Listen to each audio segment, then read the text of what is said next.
The problem with Johnny and Associates is very deep, and I'm going to discuss it from entertainment and art point of view. I'm not trivializing what Johnny Kitagawa did, but I'm, here talking about the deep impact that his associations had on the entertainment industry here in Japan.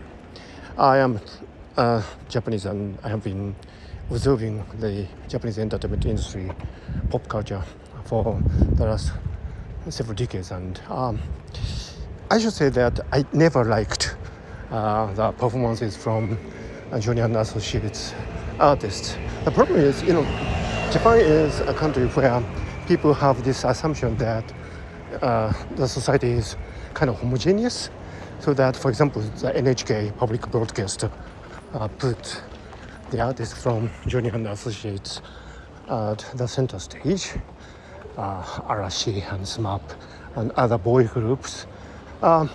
People have this idea that they are the so-called Kokuminteki idol, national idol, and which is partly true because the perceived popularity of them is that from children to grandparents, everybody loves them. But which is not true, actually. I didn't like their performances. I didn't at any moment endorse their performances. But NHK and other media outlets generally lack critical evaluation of what great performances should have. And also, in Japan, literary and artistic criticism is as well as non-existent. It used to be quite a harsh word here in Japan too.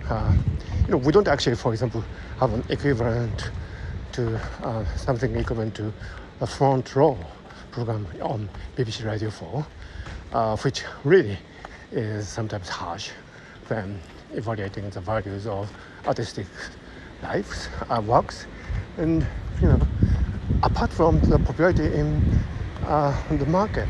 So market success and critical success are two different things in the UK and in the US too, I think, and many other countries.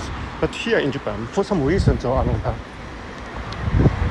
critic appraisal of art and entertainment have as well as non-existent for many, many years. So in that climate, Johnny and Associates talents and idols were, de facto standard entertainment provider of the nation. And in that respect, I think the fault of NHK is quite deep.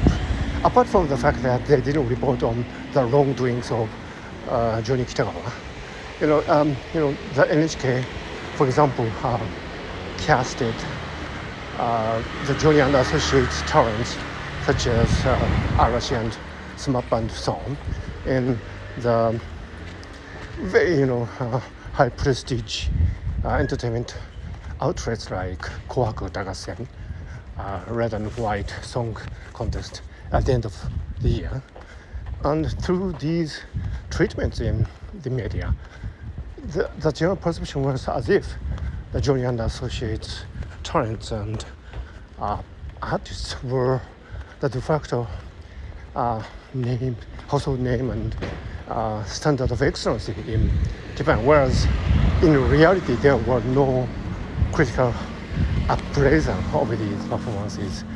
And personally, I found these performances really wanting in the depth of perception, the endorsement of human values, and the sophistication of artistic values. And above all, I always felt that the performances and appearances of Johnny and Associates talents and artists were put in such a way that they appear to be the shining good boys and classroom, good pupils. You know what I mean. I mean, they would never do wrong, and they would say only nice things. They're never critical of any social issues. They never raise their voices when they are asked about things that are dividing society. All these things that have been regarded highly by the Japanese public and also by the NHK, because to make a noise in this country has been considered to be something that would stand in your way to be a major star.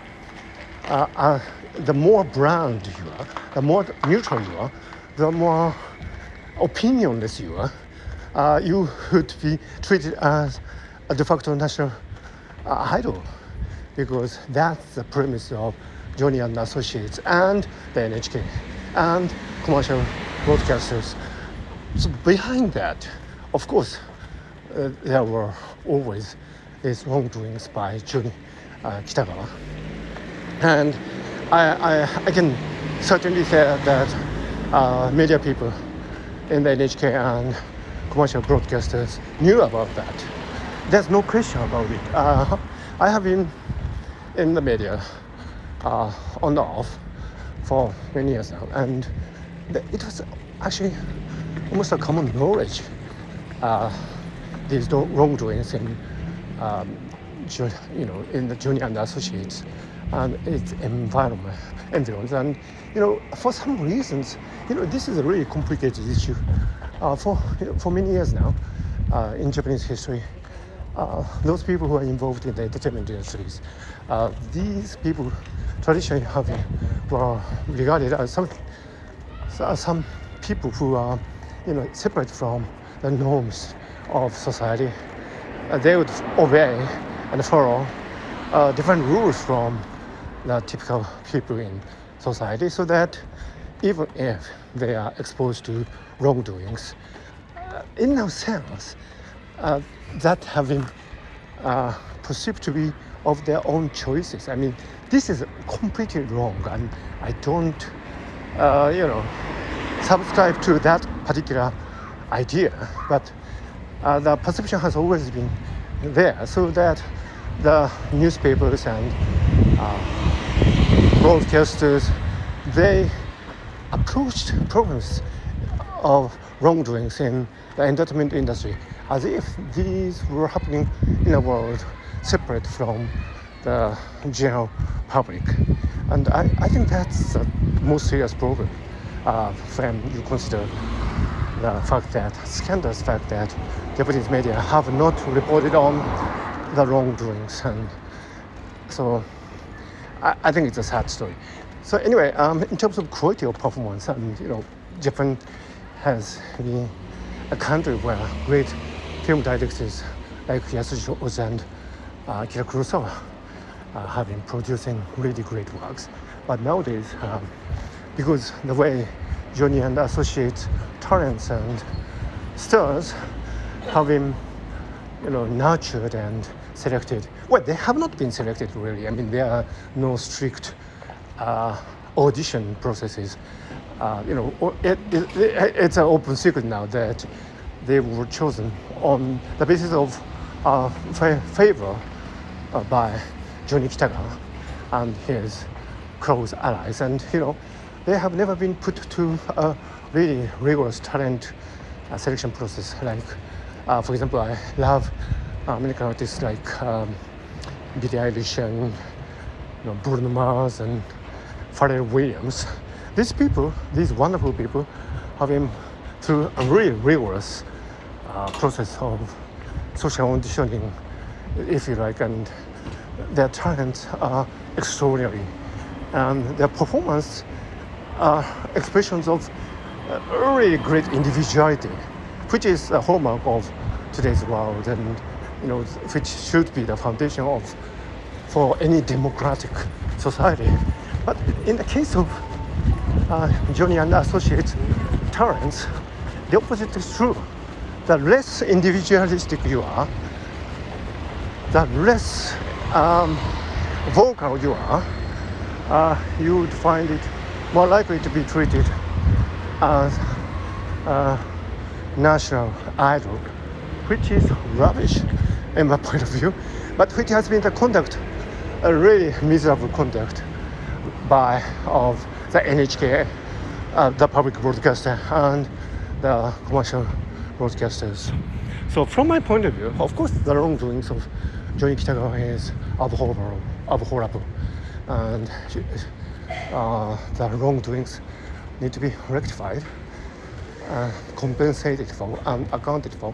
And Johnny and Associates should probably dissolve their whole organization, or at least change their name, and change the management beyond recognition. Otherwise, they do not have any place in the contemporary modern society, even in Japan. But at the same time, I do feel that the Japanese media and the Japanese people have a really strong obligation to have a soul-searching journey if what they have been, touting as wonderful performances have been really great. I, for one, do not think they have been great. There are things that I love, even in contemporary Japan, but these things tend to be neglected in the Japanese media in favor of those brand,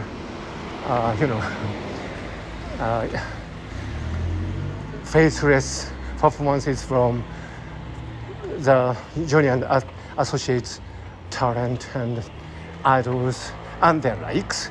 And I think that has been a really serious disservice inflicted upon the Japanese entertainment industry. And because of that, Japan probably has missed a great opportunity to enter the world market in any serious way. Of course, there have been some exceptionally great works in the film industry too, but because of the way Johnny and Associates talents and idols have been cast in major film works, people who are serious enough about films do not go to see these works because they are so upset and they are so fed up with the way the so-called stars from Johnny and Associates are treated. They are not stars from a critical point of view. Their performances are almost never great.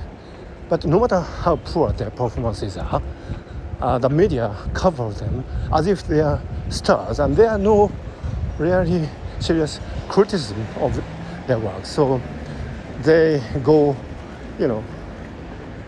unchallenged, and that is the single most, miserable disservice done by Johnny and Associates. And as I said, they do not have, in my opinion, any position in the future Japanese entertainment industry and in the society in general, because what they subscribe to is not,